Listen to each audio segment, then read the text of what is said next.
Good evening, good evening. Welcome to a special broadcast of World Kidney News. I am your host, Steve Belcher. I want to tell you, you need to share this broadcast, especially if you're on the transplant list and you're waiting for a donor. You need to be tuning into this show for some great hope because we have a great story tonight. I'm telling you, I mean, uh, it's short of a miracle, or it is a miracle. I'm telling you, imagine you type up some notes, put them in a bottle, and then just put them in the water, hoping that somebody's going to reach out and get one of these bottles and answer your prayers. Well, that actually happened with our guest tonight. I mean, all the way from Fort Lauderdale, Florida. She's going to tell you her story. I mean, it's an incredible story. So without further ado, let me bring on Miss Joyce Bacon Griffin. Hey, Miss Joyce, how you doing? I'm doing great. How you doing, Steve? Pretty good, pretty good. Thank you for coming on the show tonight. You're welcome. Yes, yes. Oh, do you have can you cut down your My volume. yeah, your other one? I can hear the feedback. Yeah. Yes, please share this broadcast. Share this broadcast. This is going to be a great, and I mean a great show. Absolutely. Again, I'm so let's make sorry this go about viral. that. Oh, no So problem. sorry. Let's make this go viral, guys. Seriously. Hey, there you go, Miss Joyce. So how are you doing? I'm doing great. I'm doing fine. I'm fine. That's Fine. awesome. All is well. You staying safe with this coronavirus Oh, pandemic? yes. Most definitely. I'm not Hmm. out there for any reason at all. Right. So you're coming up on your 2-year transplant anniversary in July. July 3rd. July Uh-huh. 3rd. When everyone else was celebrating the 4th of July, I was celebrating July 3rd for my kidney transplant. Mm-hmm. So let's go back to how your story actually started. How what was the diagnosis for your kidney disease? What was the cause? High blood pressure. So did you know any information about kidney disease before you had kidney disease or I before you knew knew it? I knew a little because my father was a recipient of a kidney transplant about 40 years ago. Really? So I knew a little, not that much, because I was in my 20s at that time. So no, I don't know a lot. But yes, he was a recipient as well. Wow. And so once you found out that you've been diagnosed with kidney failure, um, what went through your mind at that time? Everything. I guess the main thing was denial. And I was aware of this approximately 20 years ago that it was going to happen, but I just kept living my life. I didn't fret. I just kept enjoying myself. And I knew it was coming, but finally it kind of sank in when I was sent to sign myself up to be on the list. Hmm. Okay, so you was on the list before you started dialysis? Yes, my doctor put me on. Surprisingly, I signed up. They called me in about a week and a half later. That was a surprise because most people were saying, well, it takes a long time to get on the list, but it took me about a week and a half. And I was It took signed you a up week and a half to get on to the get transplant list. signed. Right, right. And see, I Wow. had no idea about this. Then I will hear later that it takes months to get signed up on this list. Mm. And so you had got on the list before you started dialysis Right. and and so during that time between the time you signed up, the time you got on the list and between dialysis, is that when the idea came about of putting messages in the bottle? Yes, actually, How yes. did that come up? I mean, I don't think anybody would have thought about putting notes in a bottle and putting them in the water. How did that idea actually come up? I don't know. I just always had this expectation about messages in a bottle. I always did. And instead of going to social media, which I was not a lot on, I decided to go buy my message in a bottle. And I'm at work then. This is before I retired due to the problem. But I was at my office and I just came up with this idea and I typed up some messages and stayed there and taped them all up and tossed them in the waterways. Then I went back another time and tossed 12 more. And in the meantime, I was working. I was doing a lot of things to get the word out there still. Mm-hmm. So that wasn't the first idea that came up about. That was the first idea, yes. But after that, I did other things in between that year and a half. Mm-hmm. Uh-huh. Now, did you ever think, or did you tell anybody else of your idea of putting a message in a bottle? Did any doubt seek in that this nobody was going to find a bottle with a message in it about helping someone looking for a kidney transplant? No, not that I can remember. No, I didn't really tell anyone from the beginning. I didn't tell anyone about the kidney problem at all from the beginning. Just my immediate family, which was my daughter and my son. They were the only ones that knew. Mm-hmm. Yeah. Right. And so did they know about you typing up the notes? Yes, they knew. Yes, they knew about that. Right. Did they And all help the you other do things. that? Pardon me? Did they help you put some of Oh them? no, I was doing this. I was at work, actually. Mm-hmm. Now, where exactly did you put these bottles at? All through Fort Lauderdale. Every little canal or runway that would eventually wind up going out to the ocean, but I threw them over bridges, various places, anywhere. And then there's water all over Fort Lauderdale, all over Florida. So every little canal basically leads to the ocean. Did you ever think that you were committing a crime, like polluting the waterway? No, at that time, no. After the fact, yes. But at that time when I was doing it, no, I didn't think anything about pollution or a crime. I know I didn't. Wow. It was all about me trying to get my word out there. I see. Now, can you tell us what type of dialysis treatment you underwent? I actually tried both. I live alone at that time, so I didn't want to do the one at home by myself. So I went in 3 days a week to have my dialysis done in the clinic area. And then you did peritoneal at home as well? I didn't do that. I wanted to do that originally, but I was living alone, so I was a little frightened about doing that by myself. So I went in 3 times a week. Now, how was that experience? Did you ever experience any ill effects from insulin treatment, maybe like nausea, vomiting, cramping during your time? The only thing that bothered me was the cramping. Mm-hmm. Then I began to learn about it, but that was the only issue I had, cramping. Right.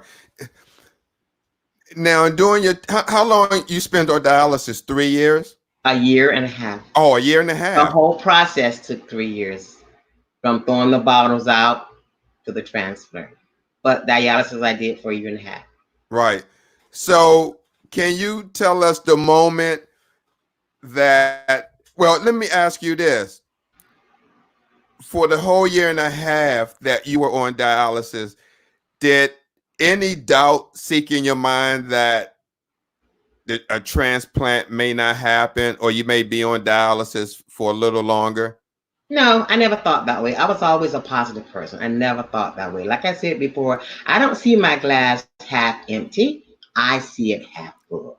So I was always very upbeat, very outgoing, strong-willed, never thought any doubt at all. Mm-hmm. However, I did do other things besides the message in the bottle, but no, I never lost hope. Can you give us some of the other ways that maybe some kidney warriors who may be watching this, that's on the transplant list, and they don't have any clue of how to ask someone or seek out for a living donor? Could you share some of your tips that you have done in the past? One was standing on a roadside. I have a sign over me that tells the world, just standing out on the main street where people can see that I needed a kidney, my name, and all of my information. I went to a movie and it was regarding a kidney transplant. I forget the name of the movie, but at the end, I stood up and I told everyone my name and what I needed in my blood count, et cetera, et cetera.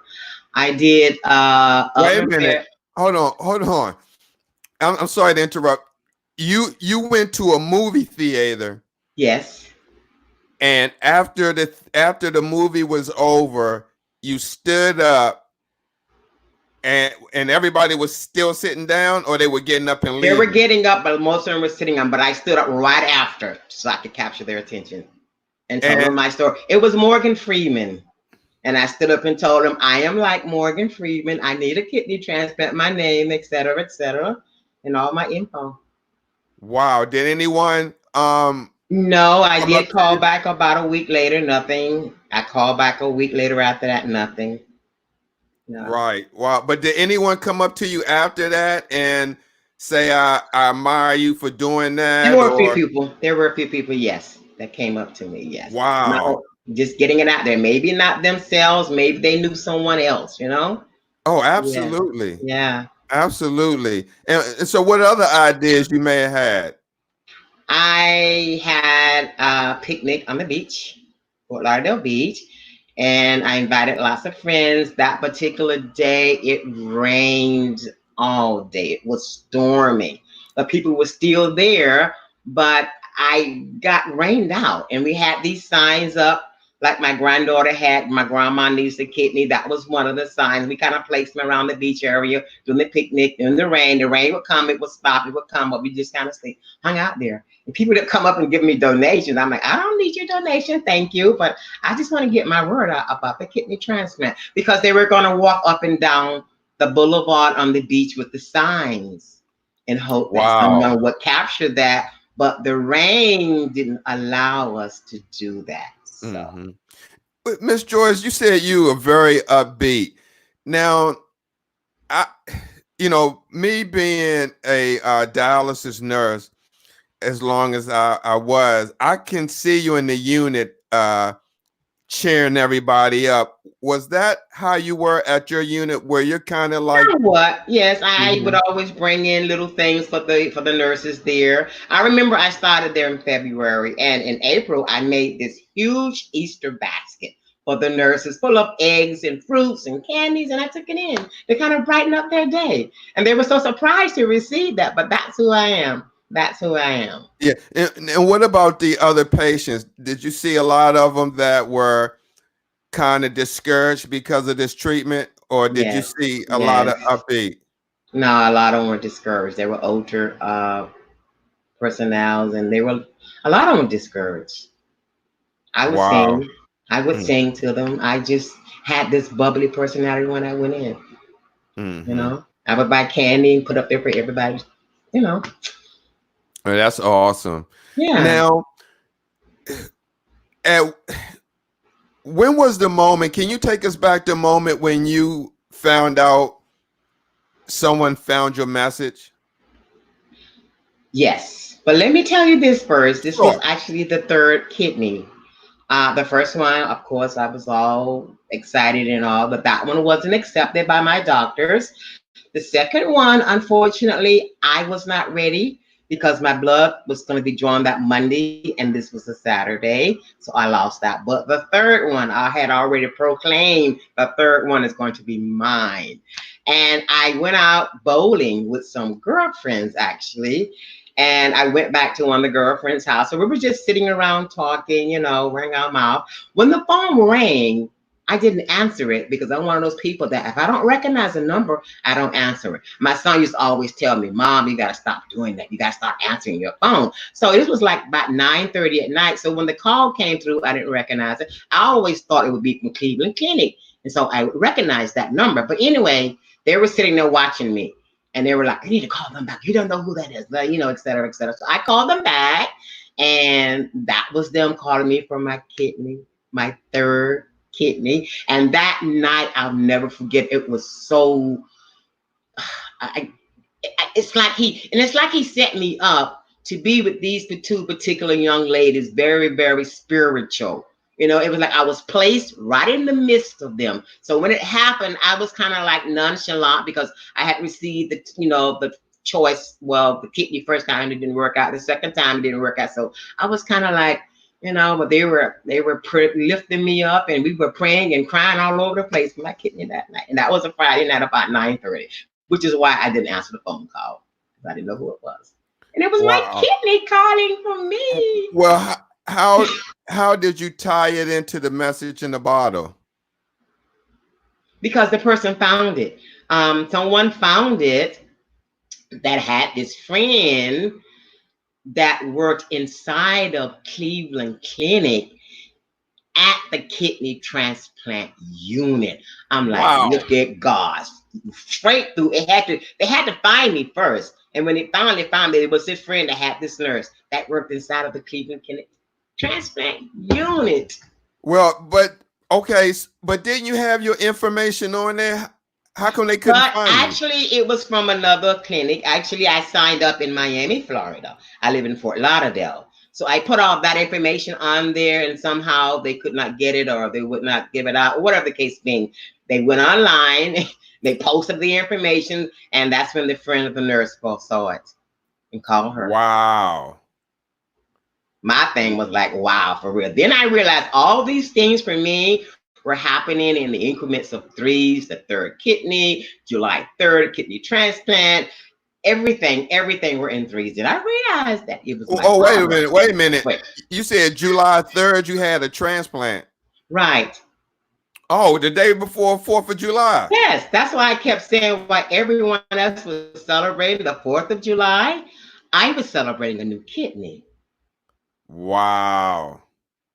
Almost like Independence Day. Yeah, that was my Independence Day. And it was 3 years to the date almost. I signed them when I sent them out July 1st, and the kidney transplant was on July 3rd. Wow. So was it from a living donor or was it from a deceased? No, deceased. But still, a year and a half on dialysis where you have people who start and they're still doing it 6, 7, 8 years. They're still on the years on the kidney transplant list waiting. How blessed do you feel? Very. That's when I realized it was my Father, the Son, and the Holy Spirit. And like I said, everything was happening in increments of threes. Everything. Mm-hmm. Me and my Father. Now, has this brought your faith? Has this brought you more closer to Christ? Yes. And it's so ironically, when I got home, actually they wanted to send me home on the 3rd day, and I'm like, okay, I don't think I'm ready for this. And I remember my nurse saying, well, don't let I'm gonna push you out, stay another day. And I did. And when I got home, which would have been my 3rd day, I had a friend of mine that sent me this video, and it was entitled, Do You Believe? Do you believe in the Father, the Son, and the Holy Spirit? And I play that song all the time. It's like he was speaking directly to me. Now that I've done this, do you believe? From that point on. Wow. No. Yes. Wow. I mean, this is incredible. Have any well, tell us, how did the news event happen? How did that come up? Because the way I found you is someone shared your story that they did from a news station. How did that come about? The story you seen was actually a second story. It was broadcast here locally on the local news, Fort Lauderdale, where they came in and we did it. They went to the hospital and did it. The second one that was posted by Ivanhoe, which kind of touches thousands of people. And I'm actually just finding out about this because I didn't know that you knew from that point until my daughter happened to Google me, and then she's seen all these different news stations sharing my story. And I didn't know it was really out there. I knew it was going to be, I knew it was going to be sent up in February, but I didn't hear anything after, and then all this other things started happening. But for some reason, it led her to Google my name, that's when she's seen all of this. And I just happened to follow through. And that's when I realized that that's how you receive the story from the television story that's been out there for a little while now, unbeknown to me. Yeah, yeah. Wow.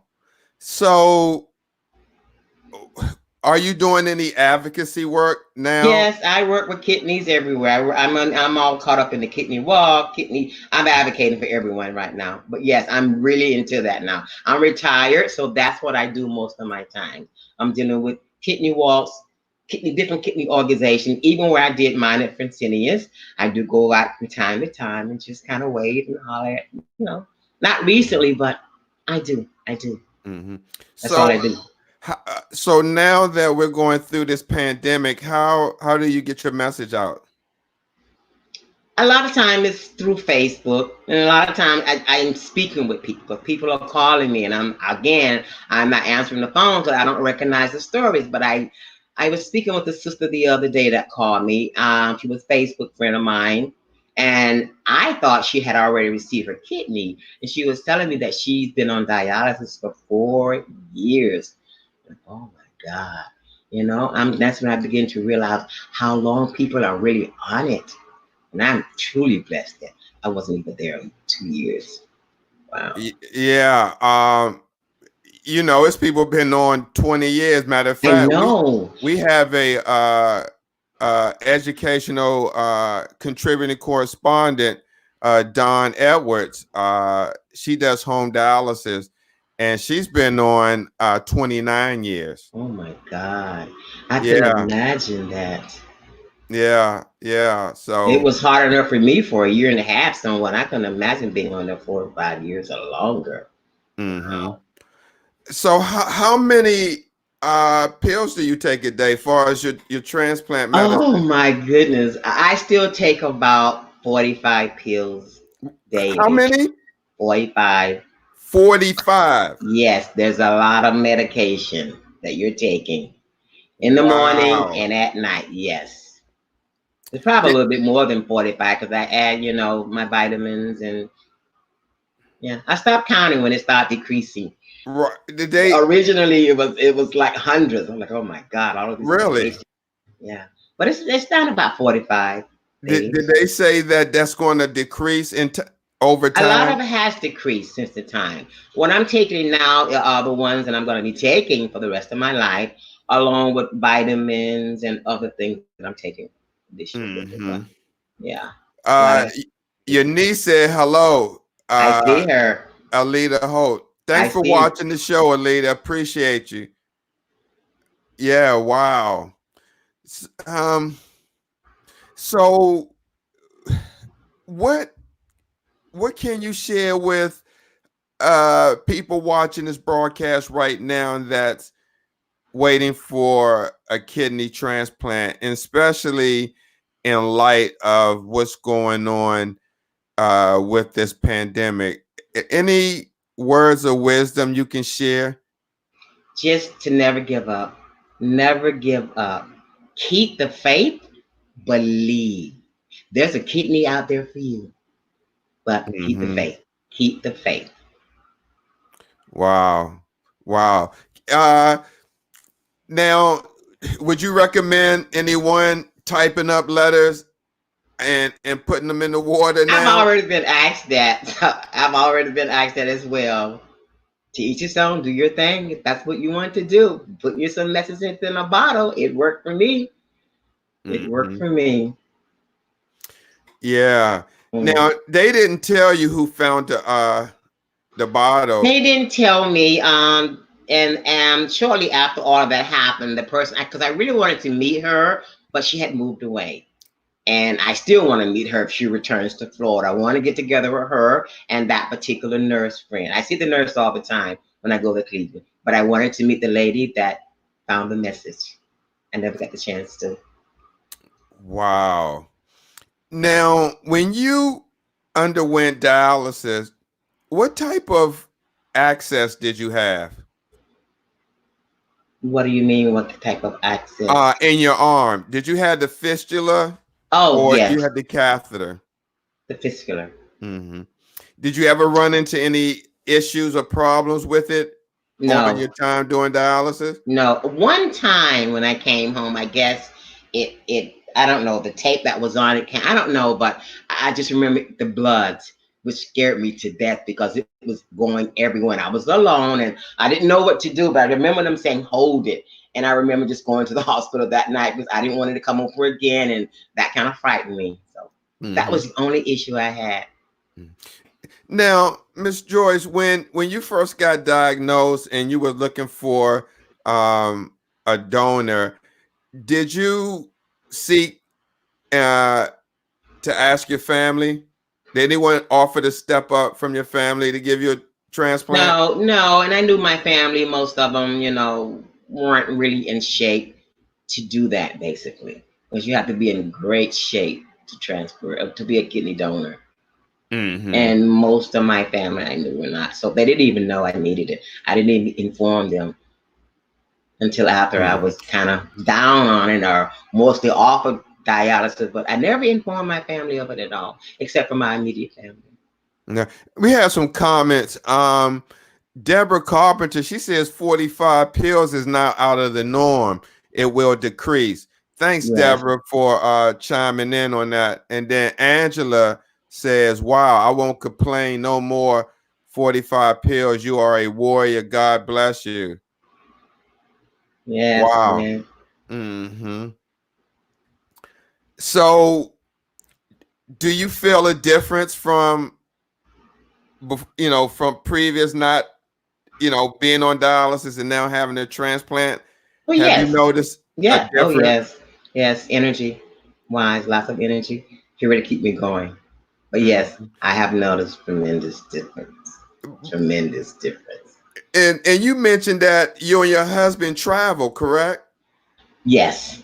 And Hmm. after that, I continued to travel. My husband and I went to Europe and we had planned on going back to Rome. Unfortunately, that didn't happen. So my church group had set up this trip to Rome, and I really wanted to go. And I was trying to find all kind of ways that I could do this. This was like when I was on dialysis, I knew I could not. I was trying to find a ship that did the dialysis on the ship, and I was trying to do all these things to get there.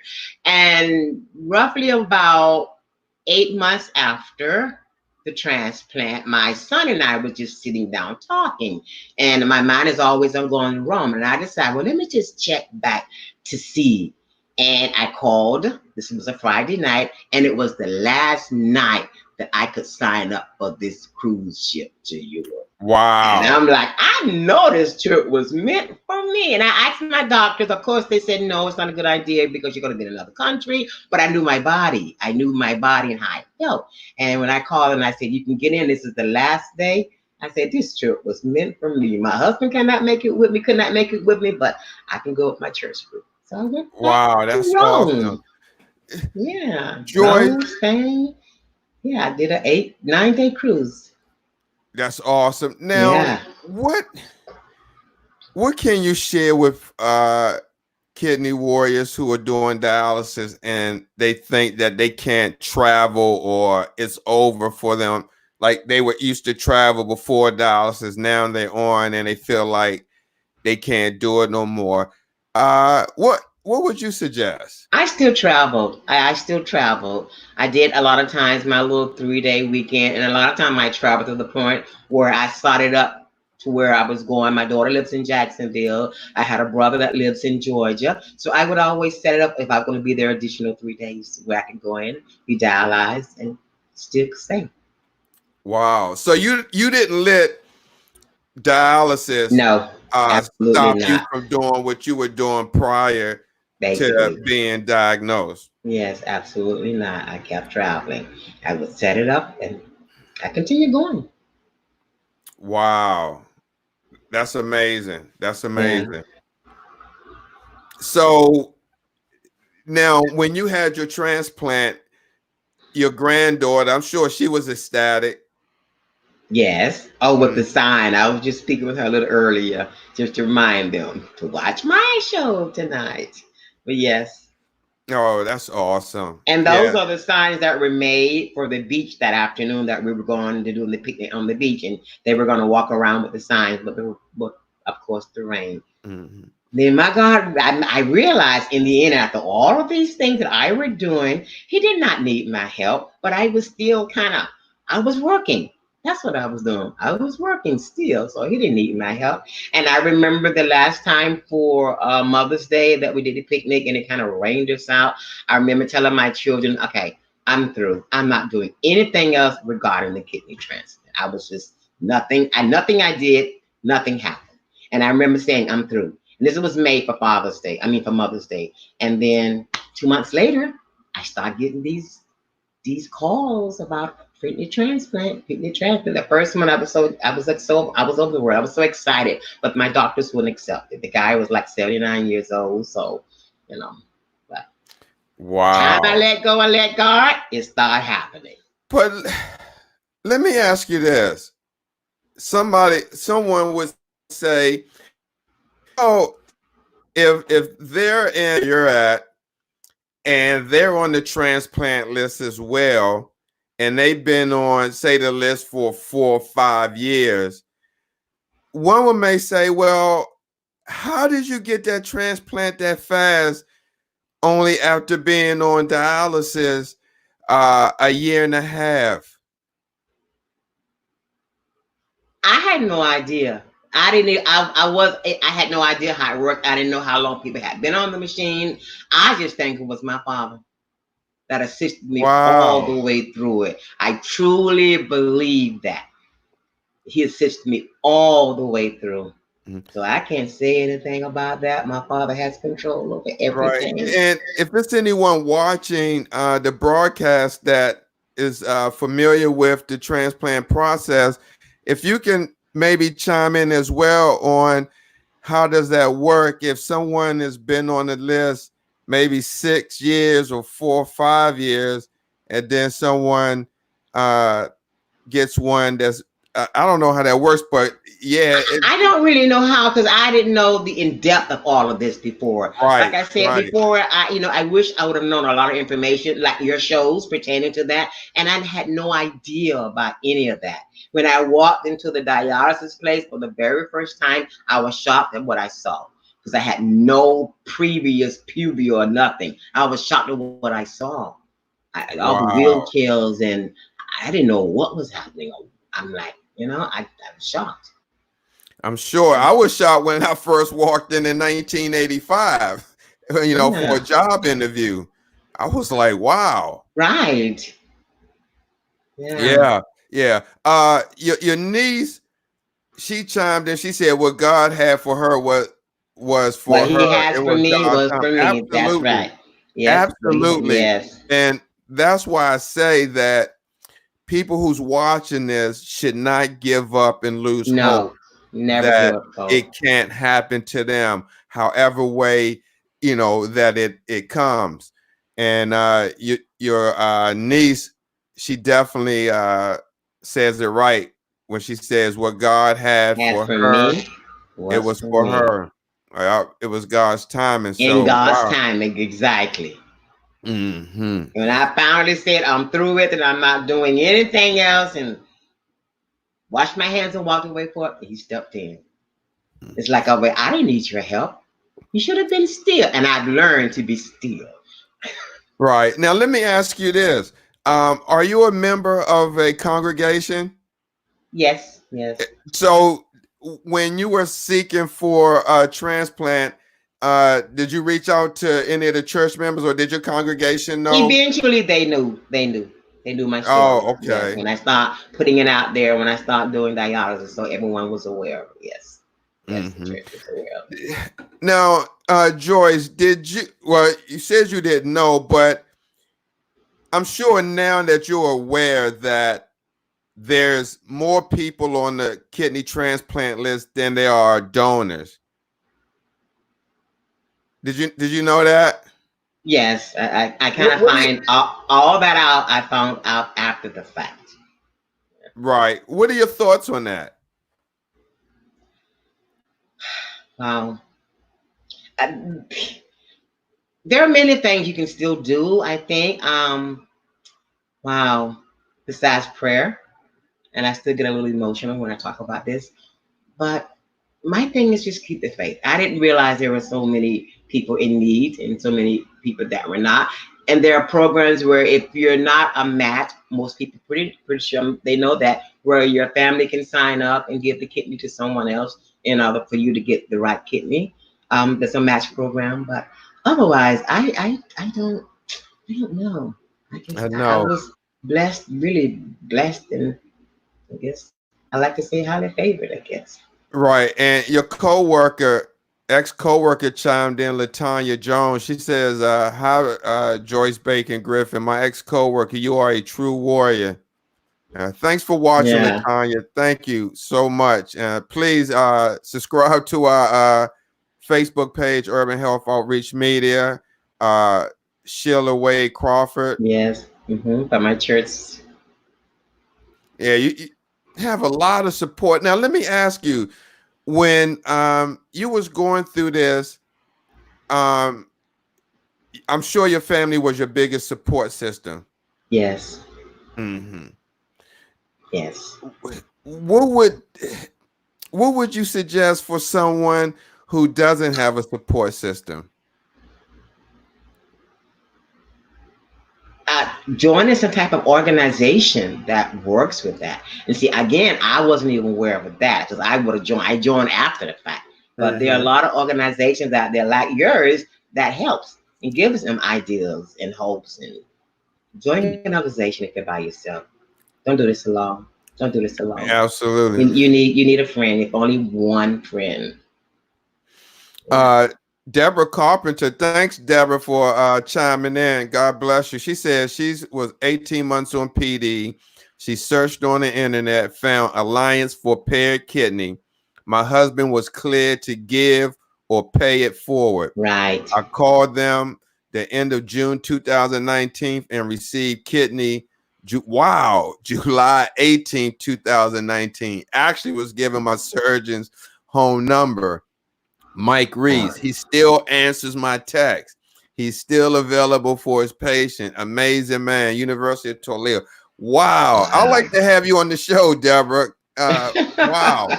But no, I mean, you hear these amazing stories, and that's what this show is all about, to give people hope that never give up, Right. regardless, that it's all going to happen in God's what time. God's timing, or whoever you believe's timing. Yes.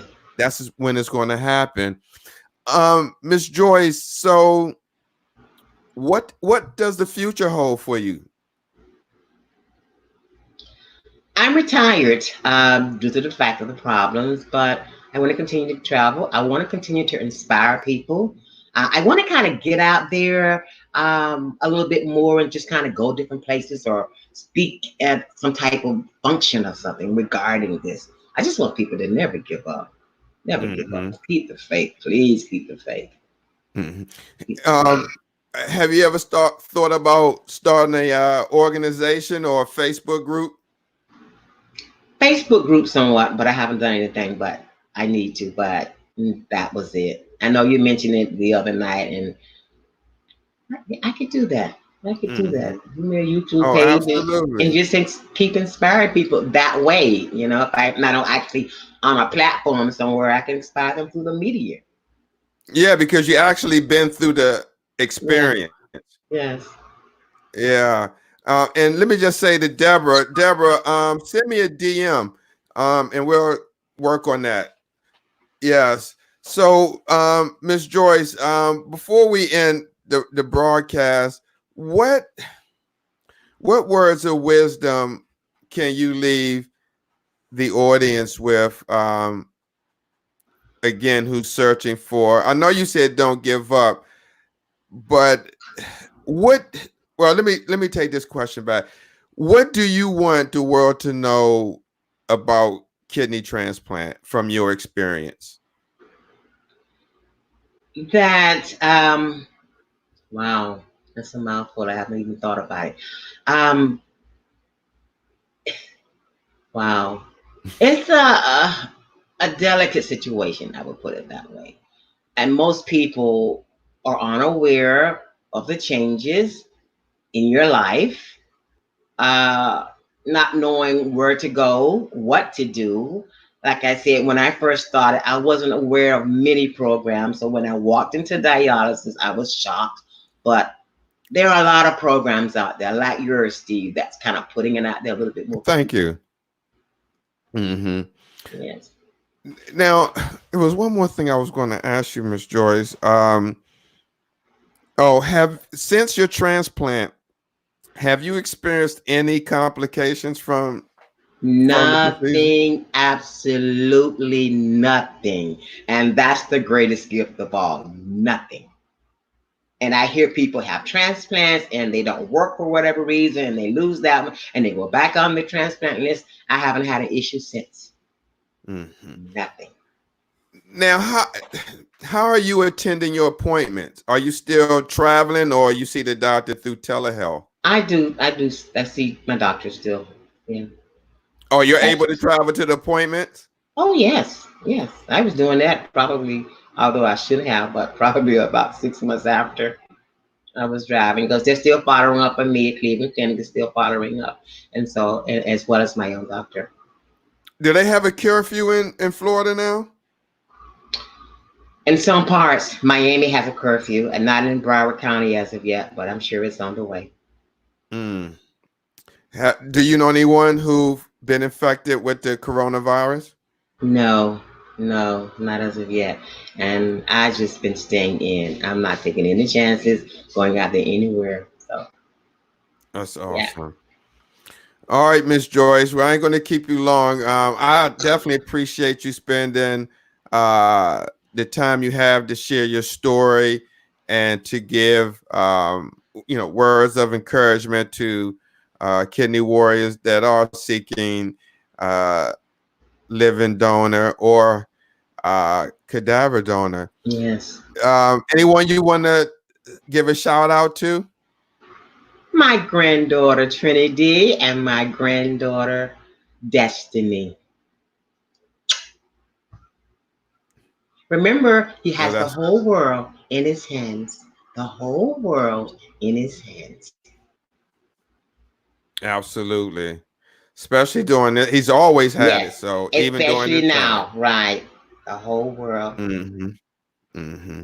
Anything else that you wanted to say before we end the broadcast? No, because everyone is watching and just sending out my two wishes to my two granddaughters. That's awesome. Miss Judy Brady says she's so happy for you. I see. Yeah, this is an amazing story, Miss Joyce. I know, and each time I tell the story, I get the same reaction.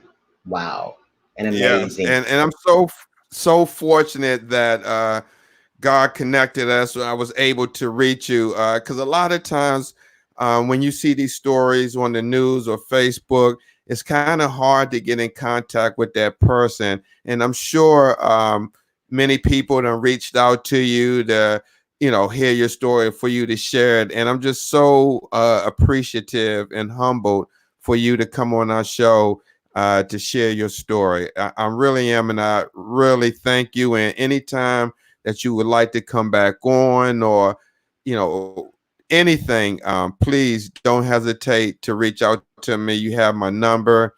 Need any help with anything and trying to get your message out? Yes, please don't hesitate to reach out to me. I most definitely will, Steve. I will keep in contact with yes. All right, Miss Joyce. Well, thank you again for coming on. God bless you, and we'll be in touch. Very well. Have a good evening. All right. You too. Thank you. All righty. Bye-bye. Thank you. All right. So again, guys, this was a great story.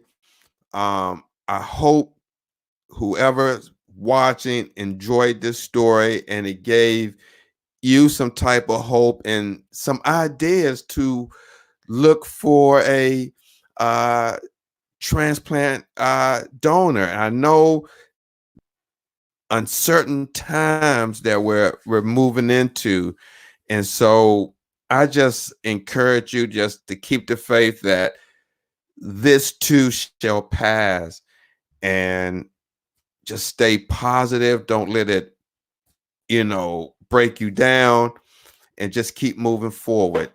We all, even though I look calm and collective, every morning that I wake up, I have an anxiety for 10 or 15 minutes because of what's going on, not knowing what the future holds.